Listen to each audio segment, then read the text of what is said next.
ഞാൻ എൻ്റെ ബെസ്റ്റ് ഫ്രണ്ടിനെ കാണാൻ വേണ്ടിയിട്ട് പോവാണേ. വരുന്ന നേരത്ത് അവളെൻ്റെ അടുത്ത് പറഞ്ഞായിരുന്നു കുറച്ച് കോൺസും കൂടെ എടുത്തോണ്ട് വരണേന്ന്. അങ്ങനെ ഒരു 5 കോണും എടുത്തിട്ട് പാക്ക് ചെയ്തുകൊണ്ടിരുന്നപ്പോഴാണ് ഞാൻ ഓർത്തത്, ബെസ്റ്റ് ഫ്രണ്ട്സിനൊക്കെ ഇങ്ങനെ ബോക്സിലൊക്കെ പാക്ക് ചെയ്ത് കൊണ്ട് കൊടുക്കേണ്ട ആവശ്യമൊക്കെ ഉണ്ടോ?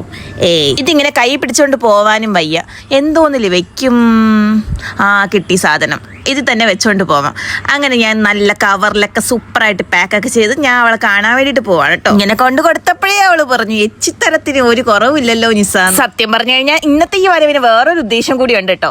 ഏതെങ്കിലും കൂട്ടുകാരികൾ കാണോ ഇതുപോലെ ചെടി പൂത്ത് ഇവന്ന് വീഡിയോ എടുക്കുമെന്ന് പറയാം. ഞാൻ ചെടി കാണിച്ചത് കണ്ട ഗൈസ്. ഇന്നത്തെ എന്റെ കണ്ടന്റ് ആണ് ഇങ്ങനെ വെച്ചിട്ട് വീഡിയോ എടുക്കാനെന്നാണ് അവള് പറയുന്നത്. അപ്പൊ നമുക്ക് എന്താ വരയ്ക്കല്ലേ. ഓരോ മൈലാഞ്ചിയുടെ വീഡിയോയ്ക്ക് പിന്നിലും ഇതുപോലെ കുറെ ബിഹൈൻഡ് ദി സീൻ കാണും. ഞാനിപ്പോ ഇതൊന്നും അല്ല ആലോചിക്കുന്നത്.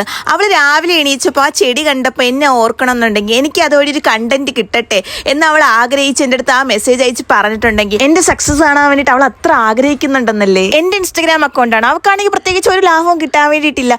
എന്നിട്ട് കൂടിയും ഡെയിലി എനിക്ക് ഓരോ വീഡിയോസ് അയച്ചു തന്നിട്ട് ഇത് അത് ചെയ്യുന്നൊക്കെ ഡെയിലി എനിക്ക് മെസ്സേജ് അയക്കും കേട്ടോ. ഇങ്ങനെയുള്ള കുറച്ച് പേര് നമ്മുടെ ലൈഫിലുള്ളതല്ലേ ഏറ്റവും വലിയ സക്സസ്. എന്തായാലും നിങ്ങൾക്കും ഇതുപോലെ സ്പെഷ്യൽ ആയിട്ടുള്ള കുറച്ച് പേര് കാണുമല്ലോ. എന്തായാലും അവരെ ഒന്ന് മെൻഷൻ ചെയ്യട്ടോ. അപ്പൊ ഇത്രയേ ഉള്ളൂ. ടാറ്റാ.